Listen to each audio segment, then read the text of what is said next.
they performed a movement of Robert Russell Bennett's Symphonic Songs for Band, Celebration, the third movement. I fell in love with that piece. I fell in love with the way how Bennett reaches his audience. It's chaotic but sophisticated.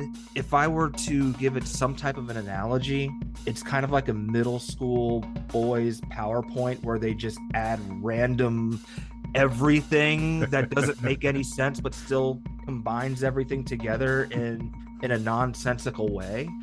And I'm just like, I need to know more about him and what he has done.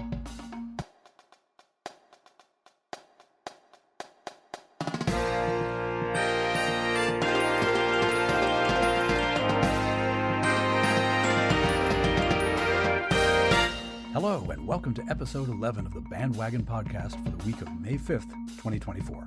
On this edition of the program, news and notes from the band world, including tales of premieres and purloining, some thoughts about spring football, letters, we get more letters, and I have a conversation with an actual researcher who's made some actual band discoveries. I'm your host, Rob Hammerton.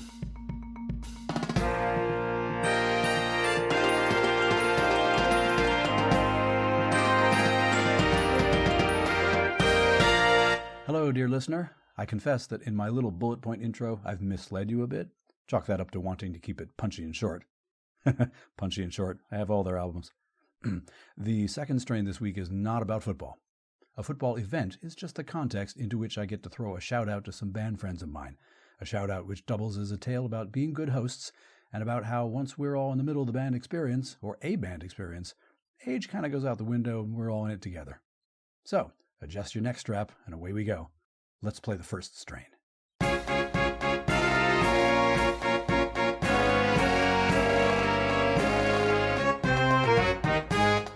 In this episode's first strain, news and notes from the band world. Dateline, Irondequoit, New York. On April 21st, the Irondequoit Concert Band played a concert to celebrate its 50th anniversary. The band first met to rehearse on April 23rd, 1974. The anniversary concert, under the direction of David Shantz, featured the world premiere of a selection entitled Where the Land and Waters Meet by Stephen Shawan, a retired Western New York music educator. The fanfare was commissioned in honor of the band's 50th anniversary. The program also highlighted the band's favorite items from the past half-century, including one that was entitled A Piece for Didgeridoo and Band, composed by former conductor J. Russell Thomas. The Irondequoit Concert Band is a community band that performs a winter and spring concert and an outdoor summer concert series at locations throughout the Rochester, New York area. Where the Land and Waters Meet is a piece inspired by the Irondequoit landscape and the Seneca Nation. It incorporates the traditional Seneca canoe song, Kayawajana. By the way, and not unimportantly, if I have mispronounced that, in spite of any research I may have done, please by all means send me a correction. I'll talk about my willingness to stand corrected on stuff later in the program. Dateline, San Diego, California. A hat tip to the reporting of Sean Stiles at KFMB-TV CBS News 8 in San Diego. A Ventura, California high school band visiting San Diego to perform during the last week of April had an estimated $20,000 to $25,000 worth of their instruments stolen. The band, along with a choir from the Newbury Park Adventist Academy, had played a concert at a church in San Diego. They went to their nearby hotel to spend the night, and overnight, their van was broken into and more than 30 instruments taken. Many of those instruments were personally owned by students. At the time of the theft, the band and school administration were scrambling to find instruments so that the ensembles might complete their current school year performance schedule. They put out the call. Anyone who has heard about a whole lot of band equipment being sold via the internet or wherever has been encouraged to contact the Chula Vista, California Police Department. And now, a further hat tip to the reporting of NBC's affiliate station in Los Angeles as they followed up on this story a few days later.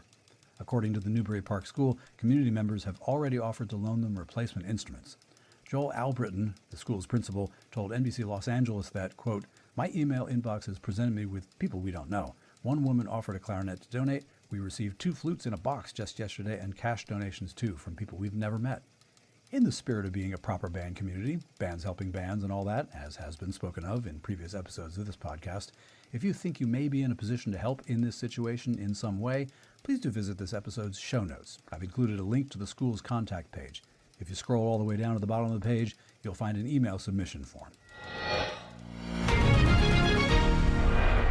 And that's news and notes from the band world for this week. If you have a news item you think should be included in this segment, send me a link via email to heybandwagon@yahoo.com. Now we'll take a quick water break and meet you on the other side. Do keep listening, I implore you.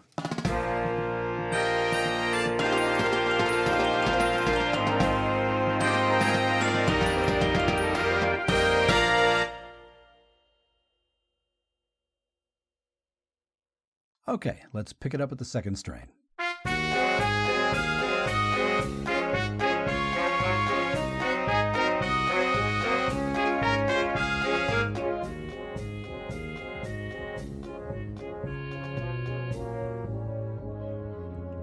In this week's second strain, this is your intrepid Cub reporter with a news report live from...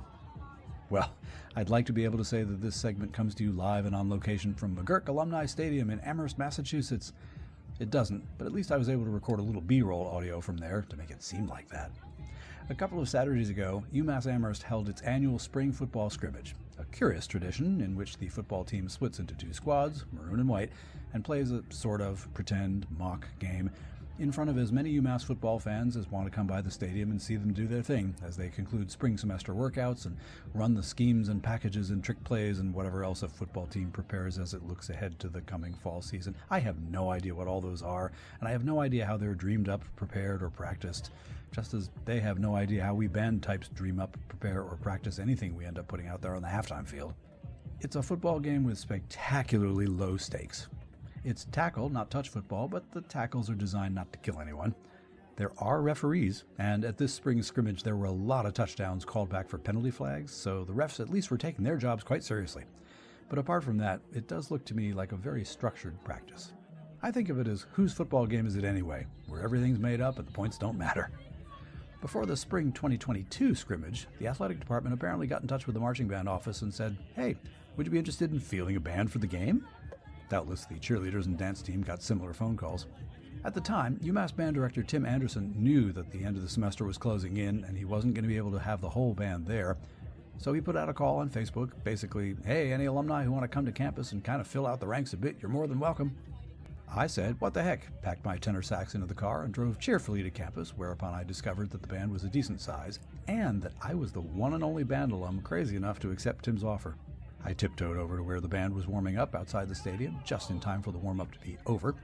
I must have looked sufficiently, not sure where to stand, where to go, where to be, because a pair of tenor saxophonists and a flutist said, "Hello," and I said, "Hello," and they said, "I think we're just going right into the stadium now," and we all began the walk, and I asked them whether they were seniors or juniors or what, and they took a look at my gray beard and asked me what year I graduated, and I said, "1988, baby," and they said, "Oh, so was Mr. Parks your band director?" And I said, "Yep." And they asked what that was like, and I told a couple stories, and I asked them if they still played this or that tune in the stands, and by the time we made it up into Section 8, the band's traditional stadium perch, we were suddenly best buds, or at least friendly enough that I felt like I'd made friends. We were 3.5 decades apart in age. We were all playing in the same band, so what did it matter? In essence, those three undergraduates, Pat, Keanu, and Rebecca, tenor, flute, respectively, sophomore, freshman, respectively, adopted me for the afternoon. Good hosts they were. So, when homecoming of 2022 rolled around, I was one of those band alumni who got funny looks, maybe slightly envious looks, from other band alumni when I crossed paths with those three kids and we traded great big heys and hugs and handshakes. It was easy to find Pat. He was one of the drum majors. Also, he's about 9 feet tall. In April of 2023, I was all excited to hit the spring football scrimmage band gig again, and then of course it rained. Boo.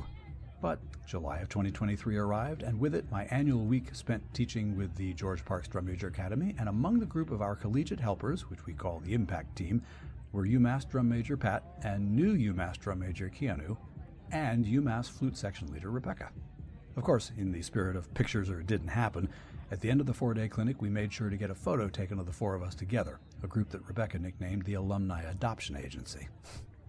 At Homecoming 2023, back in October, same story. Hellos and howdies exchanged, and most importantly, UMass Band Alumni Adoption Agency group photo taken. Which brings me back to 2 Saturdays ago. Together again in the bright Amherst sunshine at the UMass football scrimmage. This spring I was being taken care of by new tenor sax friends Hallie and Em, because Pat and Keanu were up on drum major ladders, and Rebecca was up in the percussion section with a pair of smashy plates. But as sure as the sun rises in the east, after the gig was over, the biannual group photo. This is not just a big deal to me because I enjoy making new friends, even though I do. This little tale, which has had numerous chapters added to it in the last couple of years, is a bit of friendly pushback against the separation between current band members and most band alumni, other than maybe the most recently graduated ones that you can find at a homecoming. That sounds dire. It's not. But generally, unless an average college band alum is a parent or former teacher of a current band member, there is that invisible and understandable and totally benign barrier between the baby band, the undergraduates, and the alumni that visit campus once a year. We olds just don't know any of the youngs. The alumni stand on the sideline at the beginning of halftime and madly cheer on the kids who are killing it right now. And during the homecoming postgame performance, the current bandos feel the alumni energy cascading down at them from the cheap seats. But often, that can be as far as it goes, at least in that moment. But, among other things, this is what homecoming is for.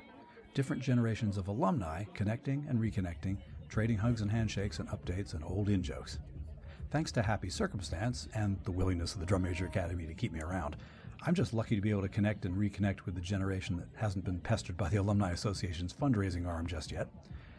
At any given homecoming day, I always want to say to the kids who currently wear the full uniform, these band alumni are the community that you will join a few weeks or a few years down the road. If we're doing it right, the band alumni community experience goes well beyond homecoming day, and that is a treasured thing as well. So, shout out to my band alumni adoption agency friends, Pat, Keanu, Rebecca, college graduate, rising fifth-year senior, and rising senior, respectively. A couple of years ago, they demonstrated that they knew how to play the band game very well, welcoming hosts and all that. And before very long, we're all of us going to be on the alumni side of the homecoming dividing line. And hopefully that dividing line can be made to get fainter and fainter as time goes by. All right, let's do another grand pause, after which I've got a conversation for you that's about, among other things, research and a world premiere. More BandWagon in a flash.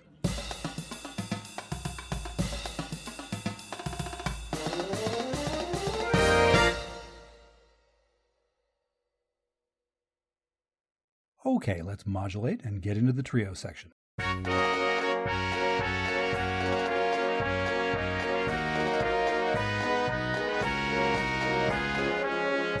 This week in the trio section, I'm pleased to be joined by a gentleman I was introduced to a couple of years ago, I think, on a typically warm August preseason marching band camp field.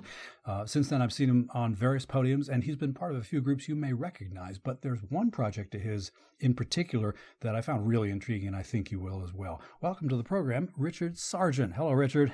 Hello, Rob. Thank you for having me today. A pleasure, and thank you for doing this. In the intro there and earlier in the podcast, I hyped that research project of yours pretty hard, and we will, of course, get to that promptly. But first, I'm going to offer you my now traditional opening set of quick-fire band questions so people can get a sense of who they're listening to. So up first is, what's your primary instrument? I play the tuba. That's it. Well, I play the tuba, and now I've kind of evolved into conducting. For the record, not only do I have no problem with tuba players, it's some of my best friends are tuba players.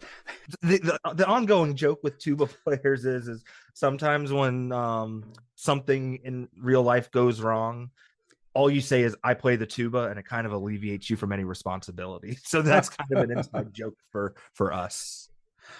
In high school, our band program only had one tuba player, and he was a fairly quiet guy.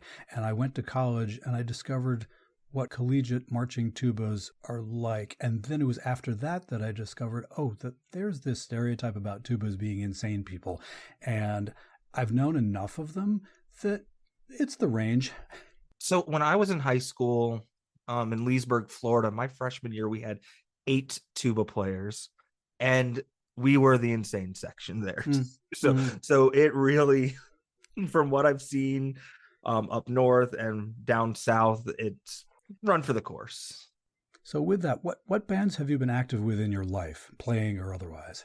In Florida, I started tuba in middle school at Oak Park Middle School, Leesburg High School. Did a couple of youth orchestras in the Central Florida area. When I was 16, I started drum corps at Magic of Orlando, Drum and Bugle Corps. And that was their last their last season in 2006. Went to Spirit from JSU at the time, Jacksonville, Alabama. And then I ended up aging out at the Cadets in 2011. That show. No, that show, that was a fun one. Since moving up north to Massachusetts in 2017, I've been pretty integrated in the Western Massachusetts community band circuit with Belchertown, Ludlow, Chicopee, and now this summer I'm going to be conducting for the 120th season the Greenfield Military Band. I sense a link for the show notes, but we'll move forward here. Okay. How did you get into playing the tuba? I was reared by my grandparents, and money was a little tight, and because of that, we didn't have the money to rent instruments. So it was just like a $50 charge, and it took care of everything, provided a mouthpiece. It was just an opportunity. When I ask that question, everybody's got a slightly different story. Yep. Everybody's approach to everything is if ever so slightly different, which is everybody has a different thing to bring to it, and it gives you an insight of the person you're going to be listening to. Like, I come from a humble background, and I pride myself in that. What's your current band-related role? So right now, my current band-related role is I'm finishing up my master's degree in conducting at the University of Massachusetts Amherst, where I was the teaching assistant for the University of Massachusetts Minuteman Marching Band. And following this, like I said earlier, I'm going to be conducting the Greenfield Military Band this summer. And as for the future, that's still up in the air, but I'm open to whatever challenges and opportunities that the universe provides. Future is TBD. Yes. So you were at UMass doing wind conducting studies, and along with that, or along near that, or nearby to that, has come along an opportunity for another project of yours, and it's the one that I will confess it's the project that made me think, I got to talk to this guy. The research project I've been hyping all along. Talk a little bit about this thing you've been doing. In the fall of my first semester at UMass, we did this program called Bandtoberfest, which was pretty much an outdoor pops concert for the combined UMass Wind Ensemble and Symphony Band. And in it, they performed a movement of Robert Russell Bennett's symphonic songs for band, Celebration, the third movement. And I fell in love with that piece. I fell in love with the way how Bennett reaches his audience. It's very chaotic, but sophisticated. If I were to give it some type of an analogy, it's kind of like a middle school boys PowerPoint where they just add random everything that doesn't make any sense, but still combines everything together in a nonsensical way. And I'm just like, I need to know more about him and what he has done. And then I'm just researching pieces, and I've just found this random website. It looks like it was probably made in the 90s. So one of those where I don't know if it's a really valid resource. And it had a piece called 6 Tone Poems for Band. And I Googled it, and I can't find anything on this. And then I just found this one tiny little piece of information saying, oh, this was music that he wrote for the 1939 World's Fair. I'm like, okay, so 1939 World's Fair, are we sure it was for band? That doesn't seem like it's a really, big thing, because that was a really big event. So why wasn't it written for orchestra? And all these questions came up.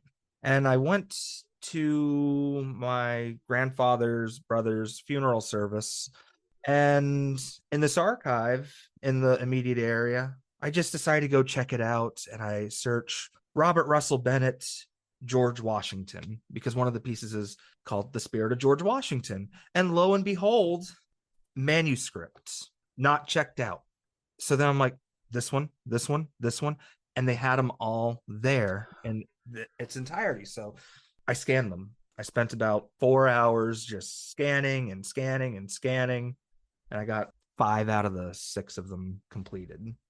So I started to engrave and engrave and engrave, putting it into Sibelius, which, by the way, if you've never done that, that is a very labor intensive And nobody understand. Nobody who's never done this will understand. So I have a greater appreciation for the people that create my sheet music for me now.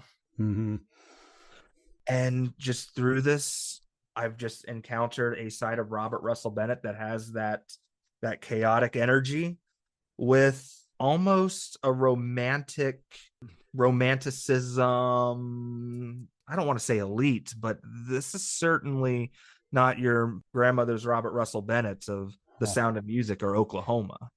And as it happens, when I was in high school, my first year as a little high school saxophone player, our band director put out for us to play an arrangement of highlights from Camelot, and I am quite certain that that was Robert Russell Bennett's arrangement. I don't even know whether I thought consciously, but there was some sense of, oh, these transitions aren't just chord to chord go. In looking back on it, I feel like I sensed that there was more of a creativity to it than generically published Etude for Band by John Smith. Yeah, and music from that time period just had, I don't know, I'm going to get on a soapbox for a second. It just has a greater sense of craft and in those transitions and the melody and how it relates to people and how people are able to soak it in and enjoy it. Off soapbox. Where else but something like this can one jump on a soapbox and go? I mean, this is kind of what it's for. So exactly a month ago, as this podcast episode drops, there was a little concert held at a little college put on by a sort of little band playing some big music in just about every sense of the word. And one of those items on the concert was your brainchild. Yes, it was. On December 21st of last year, I was in Chicago for the Midwest Clinic, and it was my first time going. And in my research of Bennett, I found that he was given or bestowed an honorary doctorate degree from Franklin and Marshall College. And that was the only honorary degree and the only degree that he has. He didn't go to college. Huh. He studied with Mademoiselle Boulanger in Paris on a Guggenheim Fellowship. And that's the only degree that he has, is that honorary doctorate from Franklin and Marshall. So I reached out to Dr. Brian Norcross of Franklin and Marshall over email. I'm like, hey, if you're in Chicago, I have this really cool thought if you'd like to talk about it. And unfortunately, he wasn't there, but I reached out, he responded, and then we had a Zoom conversation where I showed him the beginning stages of what I've had done, gave him his choice of which piece to choose, and he chose one of the fireworks shows called the Garden of Eden. So by fireworks show, we are meaning what? At the 1939 World's Fair, we had fireworks shows. There were 6 different fireworks shows that combined fireworks, fountains, gas, and it was a really big to-do. And it was the most attended event at the fair at the time, and Robert Russell Bennett was commissioned to write all the music for it. So there's about 90 some odd minutes of music for band that we have still waiting to be fully discovered.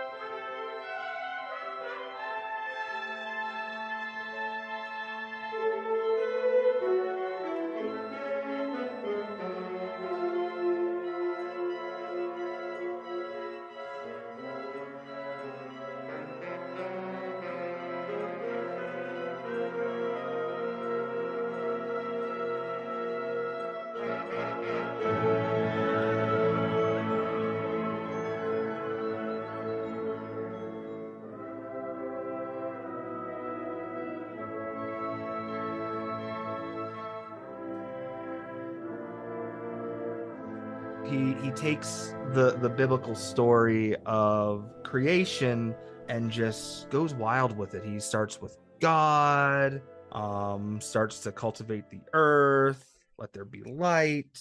The animals are frolicking around. Eden comes, and then at the end, there's the serpent, and and everybody's rebuked at the end, and God just says, "You're out." and that's it. And it's just this 15-minute ride of just nothing that you would ever expect from Russell. So it seems to me that this is the story of several things. The first of them is the creation, the loss, and the rediscovery of a piece of music. And the second thing is the background of its composer that linked it to Franklin and Marshall. And third, the re-premiering, is that a word? I suppose it is now, of the piece of music by the correct ensemble from a historical standpoint, and by an ensemble that, if you're going into a project like this, and you may have an image of what the band is going to be like based on other projects that may have happened in a similar way, commissioned works for bands. Correct. And when I got there, they gave me a private premiere of my own piece before the show, which was amazing. And I got to work with them for a few minutes. And the first thing that Dr. Norcross said was, raise your hand if you're a music major. And nobody's hand went up. And I thought, wow, for them to be able to take a piece of this caliber and do it as well as they did, it was a great time, especially considering all the other music that they had on the program as well, like The Lord of the Rings in its entirety. I was about to say they had put The Lord of the Rings first on the program. And so therefore, as I was watching the concert on the live stream, I was looking at the program that they had posted with it. And I thought, that is, and before I even thought about whether there were music majors or not, I assumed that there were. And even so, I looked at that and thought, that might be optimistic. Yeah, that was a very heavy and long program that they had, and probably a long day of playing, especially considering that they did 2 full runs of the Garden of Eden.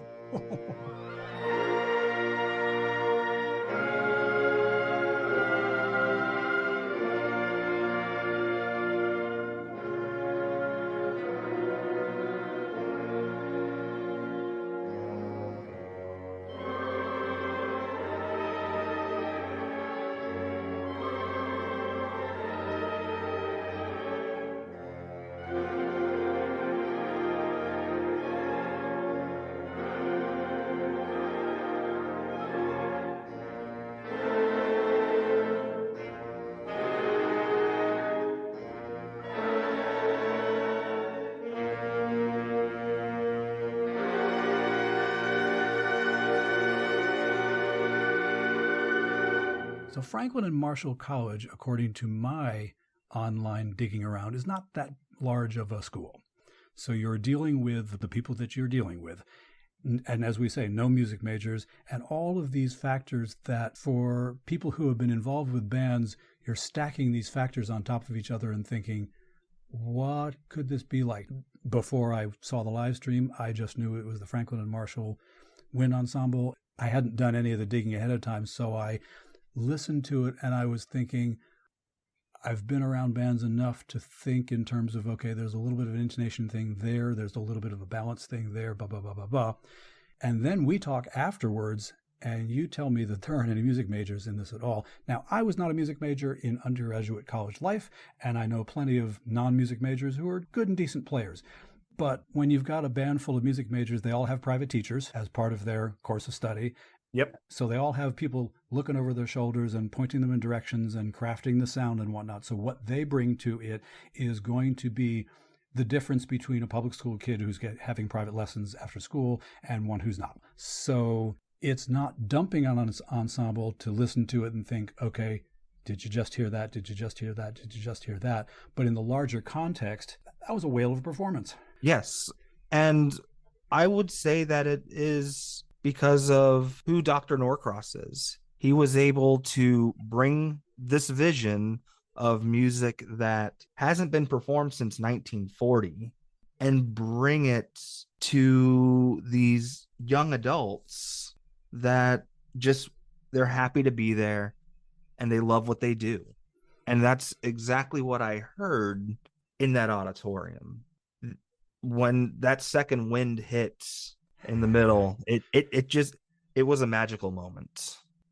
And it happened to be the last concert of the semester for them, so there was recognition of seniors, and there were a couple of moments where they were giving seniors a couple of awards and introducing them person by person. And the response of the audience was, it was clearly not people who were only there because they had to write a concert review for a class. There were friends and family, and the reaction to the seniors from the rest of the people on stage, as I watched it on the live stream, it was different than a semi-professional band that's in for the night and whatever. This was a group of people that was doing it for the love of it. Exactly. Yeah. And I just remember sitting there and saying to myself, for as small of an auditorium as this is compared to the Tillis Hall, that's a really big hall. They filled it up pretty well. That audience really wanted to be there and support their band. And I wonder if you had known ahead of time that ensemble was comprised of the people that it was and in the place that it was, would you have done anything different I mean, you're really taking the piece from what it originally was and just putting it into, as verbatim as possible, I suppose, putting it into modern computer music notation software and getting it there. But I wonder if there would have been something in the back of your mind, had you known, that maybe might have caused you to choose a different piece or approach the project differently, I wonder. No, because I truly believe that the starting point needed to have some historical connection to Russell himself. And the more that I learn and the more that I research and the more that I find, it shows to me that there's this weird connection that I can't quite pinpoint with Russell and Pennsylvania. He wrote a commemorative symphony to Stephen Foster for the Pittsburgh Symphony, and I'd like to understand how that came about, and then how the Franklin and Marshall connection truly came to be. There's something there that at a personal level I'd like to kind of deep dive into.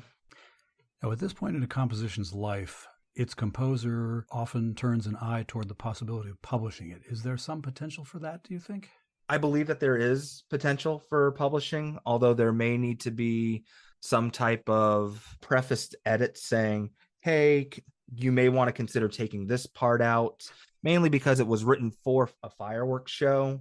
There's some developments that I don't want to say are stagnant, but it really required a visual element to fully understand. But there's this part that's the musical purist versus publishing. What do you do? And I think that I would personally like to see it published in full with the amendments marked in the score or in the program notes. As distinct from making an arranger's decision for somebody and leaving something out that then will end up being lost anyway. Correct. And that's not my intention.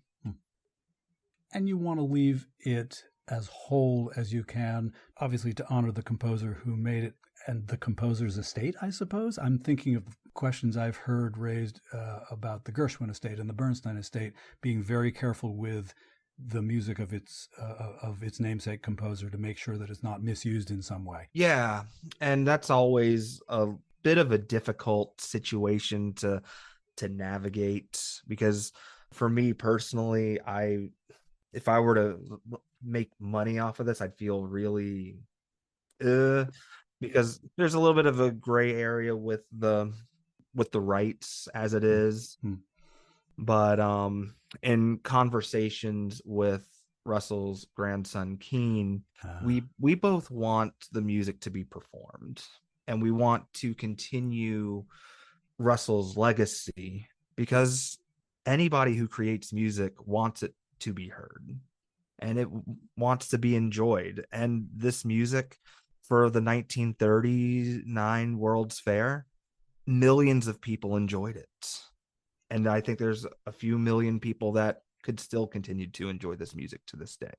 Before we finish up here, I do want to take an opportunity to ask you some slightly less resume bullet point sort of band questions. And my usual first one actually kind of lines up with this topic, because what's one of your favorite band pieces of music that you've played outdoors or indoors? That's always such a hard question, because you think you have an answer, and then you get this buyer's or player's remorse. Huh? This was a very recent piece that I did, but I absolutely loved conducting with the concert band this semester, Close to You. It was an arrangement of Burt Bacharach's Carpenter's song Close to You. Okay, I was gonna ask, is that what I'm thinking of, or can that Yeah. be? Yeah. And it was arranged by Takashi Yoshida over in Japan for the Tokyo Kasai's New Sound and Brass series. Japan just does band so differently, and their craft towards the pops music is unmatched. Every time I got to conduct that piece, it was just a fun time. That tune goes in such a different direction than you would expect it to. So on the flip side, what's a piece of band music that you've never played but you would like to? I've never had the opportunity to conduct October by Eric Whitacre. And that's such a lush, wonderful piece. I tend to gravitate towards luscious lyrical ballads. Yeah, I'm a musical sap like that. I've played it on tuba, but there's something about being able to conduct that I think would be a highlight of my career when the time comes. The last time I played it, I was a junior or senior in high school. But that piece is always just kind of like circled back in different ways, and it's just lovely. Another question: is there a band that you'd love to perform with that you haven't because you aren't the right age, or you're not in the right place, or don't live in the right century? I don't want to be cliche, but I would love to have played in this World's Fair music. Hey. Because one, this music was written for the best of the best. You had Herbert L. Clark as one of the trumpet or cornetists of the band. And when you listen to the music, you just hear, oh my gosh, he's asking them to do what? So that would be really cool. And two, that was about the time when like unions were really beginning to flourish for musicians. But they were getting paid. And based on the contracts, the musicians were getting paid about $270 a week in 1939. The problem with an audio-only podcast is you cannot see speechlessness. But that was just me. So $270 a week in 1939, that is about $5,000 a week in today's time. Tell me one of your favorite band stories, if you haven't already. So my senior year of high school, we had the FCAT, which was the Florida Comprehensive Assessment Test. And juniors and seniors who had passed, we would get to job shadow. So my best friend, Chris, and I, tuba player, we decided to job shadow the principal tuba of the Sarasota Symphony, Jay Hunsberger, who is the man. So we got to like watch rehearsals and hang out with him for a little bit. But we lived about 2 hours away from Sarasota. His mother. This was your friend's mom? Yeah. Okay. Dropped us off at a hotel in Sarasota, gave us all a lot of money to pay for the hotel and eat and everything, and get taxis for everything. We were roaming the streets at night. And I just remember getting a taxi because we had no idea where we were at the time.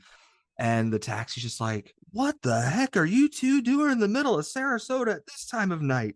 And he's just like yelling at us. I'm not even going to charge you guys. You guys need to get to your hotel and stay in. And that was just the time that I will just never forget. In addition to just getting to spend time listening to good music and having a lesson with Jay Hunsberger. And finally, have you got a favorite band life lesson or a bit of wisdom that you've found useful outside of band? So part of this may be in light of, some of the current events that are happening in music across the globe. Just treat people with respect.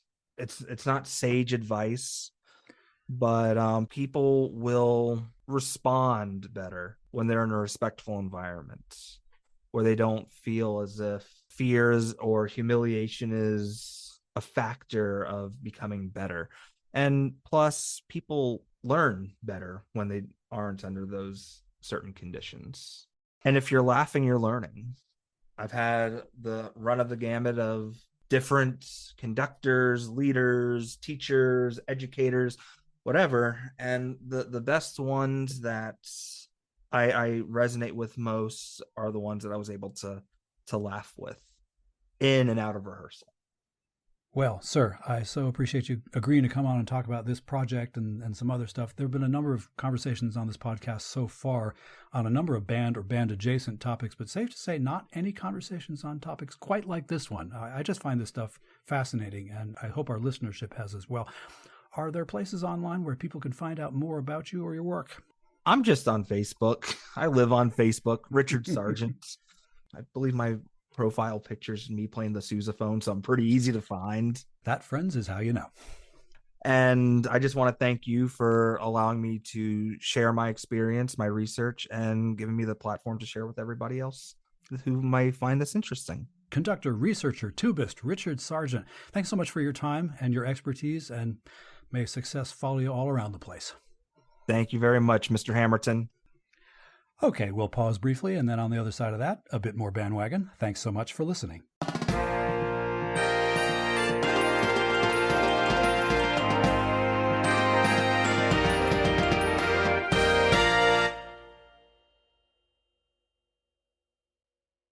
Here comes the dogfight.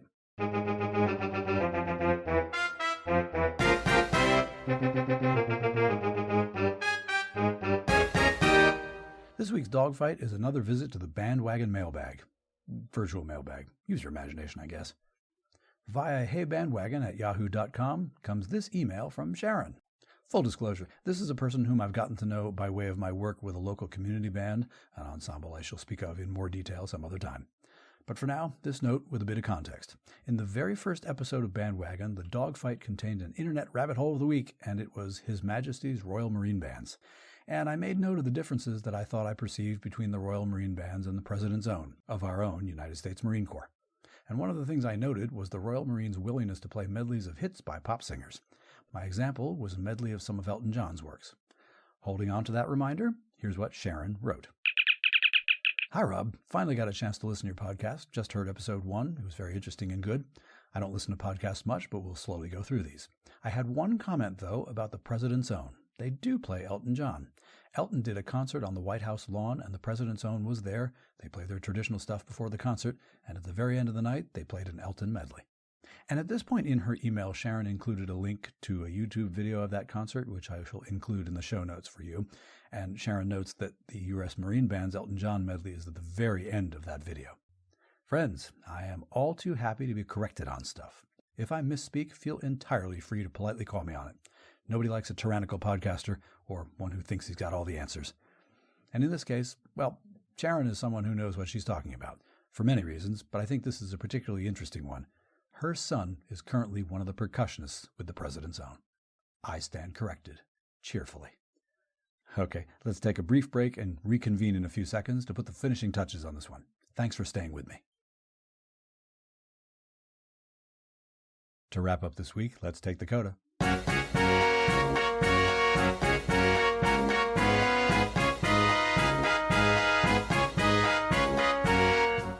For the CODA this week, I cannot help but notice that this podcast has achieved 10 episodes, a milestone. Modest, but a milestone.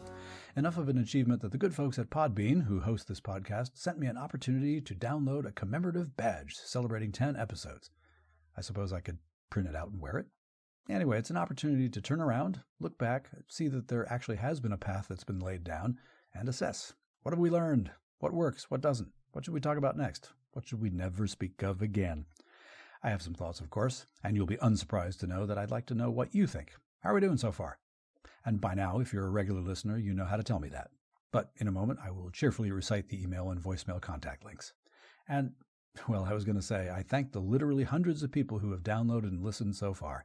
Then I considered that could just be a handful of people downloading a lot of episodes each. You never know.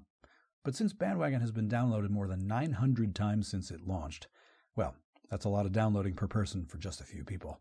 I've done my part to keep the statistics pure by not actually downloading any episodes myself. That's how committed to accurate number reporting I am. Also, I'm a rule follower. Also, I'm a big nerd. But isn't that why we're all here anyway? The nerd part. A resource and a refuge, y'all.